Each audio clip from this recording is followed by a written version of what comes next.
네, 두 번째 시간. 네, 이번에는 판다스라고 하는 라이브러리를 함께 살펴보도록 하겠습니다. 판다스는요, 이렇게 엑셀처럼 되어 있는 표 형태의 데이터를 분석할 때 사용되는 그런 라이브러리예요. 우리가 뭐 아나콘다를 설치했거나 콜앱을 사용하면 기본적으로 설치가 되어 있는데요. 음, 네, 여러분 판다스 뭐 여러분들 혹시 조금 뭐 해본 친구들도 있을 텐데 판다스만 해보면 잘 데이터를 분석하는 게 자기 머릿속에서 잘 안 움직일 거예요. 이 함수 썼더니 이게 되긴 하는데 자기 머릿속에서 행과 열을 어떻게 막 조합하고 막 이렇게 컨트롤하는 그런 느낌이 안 들 거예요. 그래서 여러분들이 지금까지 했던 것처럼 뭐 이런 데이터를 논리적으로 분석한 다음에 지금 이제 판다스를 사용하는 게 좋은 방법이라고 생각하고요. 그리고 근데 파이썬 있는데 근데 뭐하러 판다스를 쓰냐고 하면 판다스가 효율적이에요. 예를 들면 데이터가 1기가가 넘어가면요, 엑셀에선 열리지도 않아요. 근데 파이썬으로 열리기는 하겠죠. 근데 파이썬으로 되게 좀뭐 복잡하기도 하고요. 속도도 좀 느리고 이제 그런 문제들이 있습니다. 그럴 때 판다스를 시작하는 게 좋은데요. 이번 시간에는 판다스의 아주 기초적인 내용들을 우리가 이전에 풀었던 파이썬 코드로 풀었던 똑같은 문제를 판다스 가지고 푸는 거를 약간 치환하면서 판다스는 이런 식으로 쓰이는 거구나 라고 아시면 돼요. 근데 판다스는 명령이 너무 많아서요, 여러분들도 그냥 모르는 거 있으면 기본적인 몇몇 명령어를 제외하고 나머지들은 구글링에서 찾으시면 돼요. 그래서 오늘은 맛본다는 느낌으로 함께 해주시고요. 판다스에 대한 더 구체적인 내용들은 앞으로 차차 더 살펴보도록 하겠습니다. 그래서 오늘은 판다스를 왜 쓰는가 정도의 포커스를 맞춰볼게요.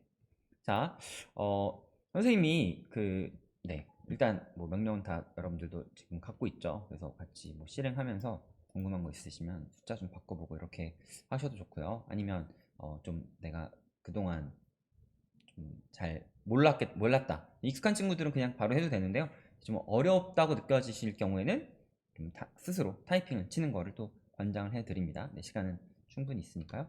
자, 오케이. 그래서 네, 첫 번째 줄부터 설명을 해드릴게요. 네, 자, 우리 봤던 거죠. 임포트 뭐예요? 라이브러리를 불러옵니다. 라이브러리 이름이 뭐예요? 판다스. 네, 팬더스라고 부르는 경우도 있는데 그냥 판다스라고 일반적으로 많이 써서 선생님들 판다스라고 부르겠습니다.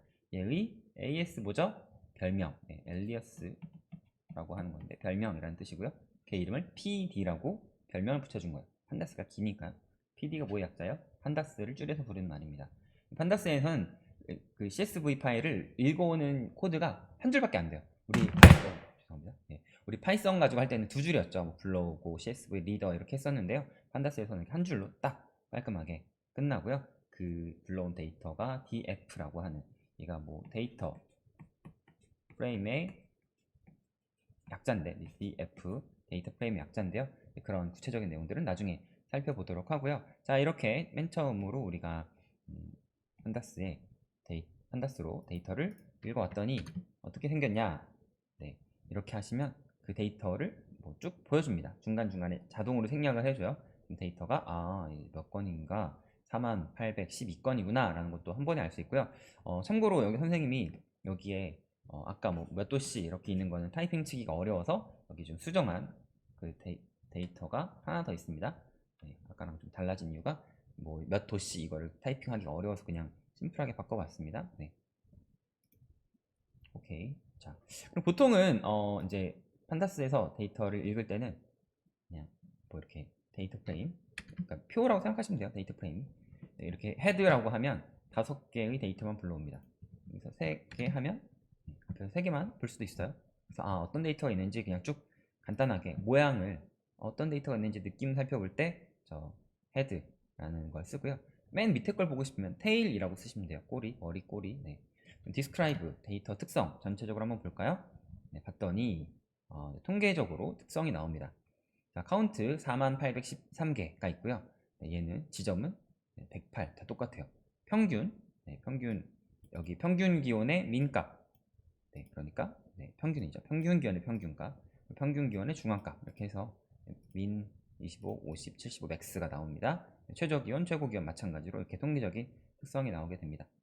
그리고 보시면 데이터가요, 여기가 지금 4813인 거에 비해서 얘는 데이터가 적고 얘도 적고 얘도 적어요. 누락된 값들이 그만큼 많이 있다는 뜻이죠.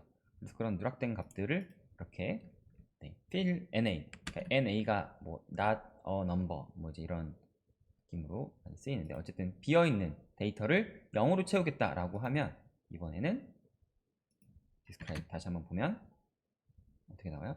아까는 분명히 저 숫자들이 달랐는데 이번에는 얘랑 얘네가 다 똑같아졌죠. 대신에 통계적인 값이 바뀌었겠죠. 억지로 0으로 바꿔놨으니까요. 그래서 저런 빅데이터들을 어떻게 처리할 것인가 라고 하는 것도 여러분들이 여러 가지 그 방식으로 고민해보면 좋을 부분들입니다. 자, 그리고 판다스의 데이터 프레임에서 우리가 원하는 컬럼이 뭐예요? 네, 행열 중에 뭐가 컬럼이죠? 네, 행열. 얘가 로우 행이죠. 얘가 컬럼.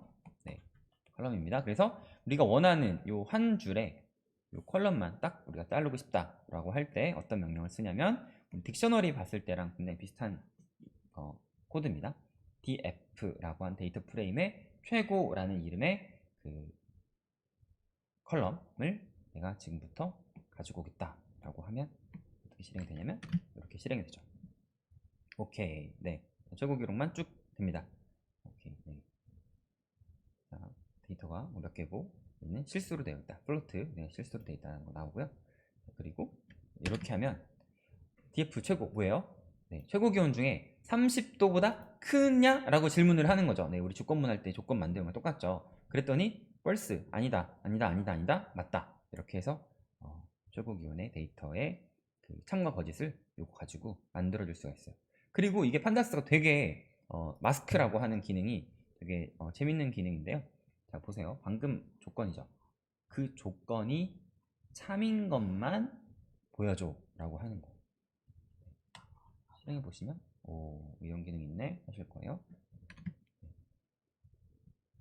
오, 보셨더니 지금 최고 기온이 30도 이상 데이터들을 쭉 보여줬어요. 그랬더니 3888건이 나왔네요. 그리고요, 그 중에서 자 보세요. 여기 중에서 뭐예요? df의 최고 기온이 30도 이상인 게 참인 것들만 따로 모은 3888건의 데이터들 중에 날짜만 뽑아줘. 이게 이렇게 조합해서 쓸 수 있는 거예요. 조합했더니 그 날짜들만 쭉 나왔습니다. 네. 자, 그리고요, 이제 날짜가 쭉 나왔는데요. 우리가 판다스를 쓰기 전에 파이썬 쓸 때는 그 스플릿 해가지고 이렇게 잘라서 썼는데요. 얘는 날짜에 대한 컨트롤을 또 되게 기가 막히게 해줘요. 자, 잘 또 뜯어서 볼게요. 자, 여기가 시작입니다. 자, df 날짜 데이터만, 날짜 데이터 열만 뽑아왔어요.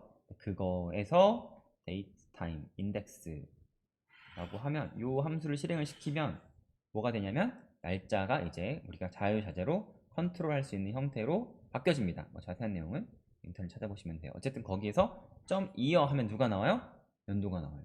month 하면 월이 나오겠죠. day 하면 네, 날짜 나올 거예요. 그것들은 이제 구체적인 것들은 앞으로 살펴보거나 인터넷 통해서 공부해 보면 되겠습니다. 자, 그랬더니 네, 실행을 해봐야죠. 실행을 했더니 오케이. 네, 이렇게 연도가 쭉 나오네요. 네, 아주 좋아요. 간단하죠? 파이썬 쓸 때보다 훨씬 간편해졌어요.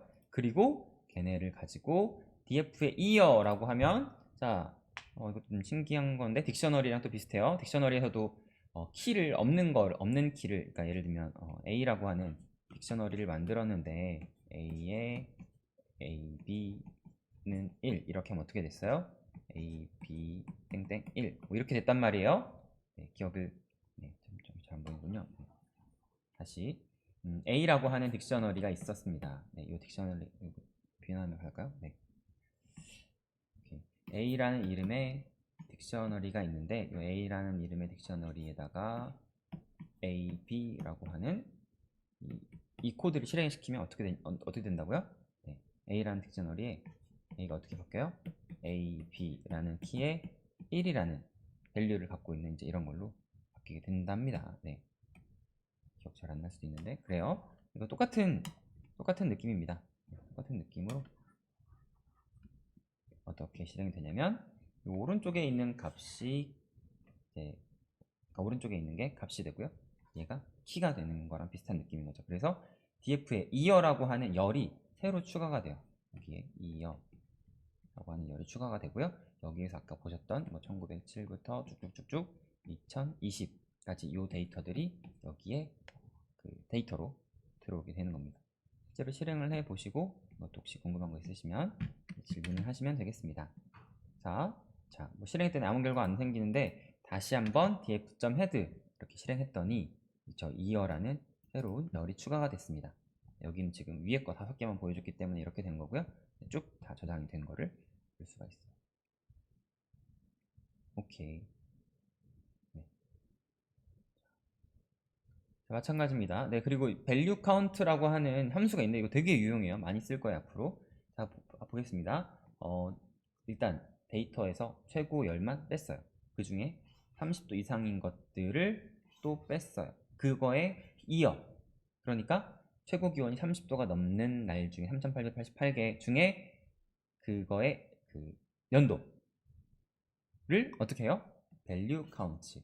각각의 데이터가 몇 개인지 세줍니다. 뭐 엑셀을 좀 해본 친구들은 뭐 이런 비슷한 기능을 써봤을 텐데요. 요 한 줄의 명령으로 놀랍게도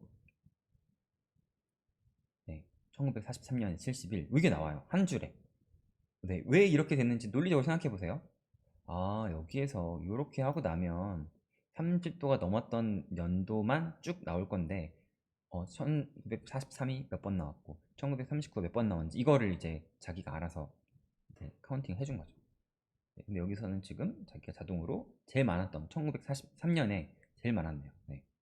30도 넘었던 날이 엄청나게 많았던 엄청 더운 해였던 사실을 알 수 있습니다. 네, 그리고 이거를 근데 이렇게 날짜 그 많은 밸류 순서대로 카운트하지 않고요. 인덱스, 그러니까 여기가 지금 인덱스인 거죠. 네, 여기 연도, 그 연도를 가지고 정렬을 시켜주고 싶다라고 하면 또 이런 sort 언더바 인덱스 이런 명령을 사용하시면 이런 것도 다시 인덱스를 가지고 정렬이 됩니다. 그랬더니 1908년에 23건, 2020년에 31건. 네, 역대 최저는 아닌데 그만큼 2020년 여름이 최근에 들어서 7, 8월 중에는 진짜 안 더웠던 해였다라는 사실을 알 수 있죠. 사실 이번 장마가 엄청 길었잖아요. 네, 그렇습니다. 자, 그래서 여기 가지고 이제 우리가 이거 데이터 알았는데 그래프를 어떻게 그리지? 네, 여기다 뭐가 추가된지 또 볼까요? 자, 여기까지 똑같아요. 방금 봤던 코드들입니다. 되게 길게 늘어졌지만 하나하나씩 어디부터 시작해요? 네, 여기부터. 1번이에요. 그 다음에 여기가 어떻게 돼요? 2번이죠. 네, 2번.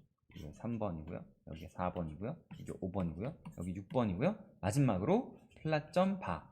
얘가 붙으면 뭐가 추가가 되겠어요? 그렇죠. 막대 그래프가 추가가 될 것 같은 느낌입니다. 네, 실행을 해주니까 이렇게 지난 1908년부터 보이시죠? 2020년까지의 30도 넘었던 날의 카운팅 숫자가 이렇게 그냥 나와요. 어떠세요? 아, 네, 파이썬을 괜히 배웠나? 이런 생각이 들 수도 있는데 여러분들이 이미 머릿속에서 이 데이터를 어떻게 행과 열을 조작해야 되는지 컨트롤할 수 있는지 머릿속에 생각이 있기 때문에 이런 것들을 자유자재로 할 수 있는 겁니다.